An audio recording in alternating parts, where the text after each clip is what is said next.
Andrew Keen, you are the author of How to Fix the Future. Before we understand the future and how to fix it, let's talk about the problem. Andrew, let's say I use the internet. I use social media. It works for me. What's wrong with that?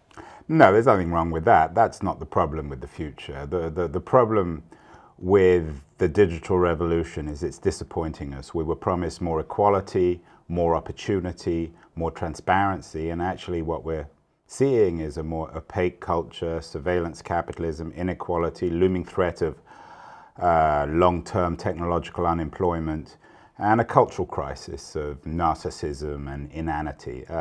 That's got nothing to do with whether or not you use social media or whether you check your email. That's neither here nor there. So all of those things are indeed problems, but we can probably tie those same problems to every type of technological innovation and certainly every type of media innovation. The word narcissism has been used with media, magazines, and newspapers for a long time. What particular about the internet age is different than historical technologies? It's a great question, Dan. Not very much. There's nothing unique about this. One of the delusions of Silicon Valley and sort of a general tech evangelism in America, and Silicon Valley in particular, is this idea that this is the first time we've ever lived through this. You're absolutely right.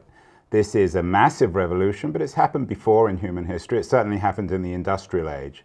And the disruption, the idea, the feeling of powerlessness, the alienation, the atomization, the confusion, these are familiar things in history. And in my book, I do indeed compare the early 21st century, not only to the mid-19th century and the disruption, the chaos of the Industrial Revolution, but also of the chaos of other great transformative periods like the Reformation and the Renaissance in 16th century Europe. So nothing very different. Where did these problems arise? How did we get here? We got here because Gordon Moore's law, Gordon Moore, of course, being the co-founder of Intel, came up with his idea that computer chips would double every 18 months, is racing ahead of human beings.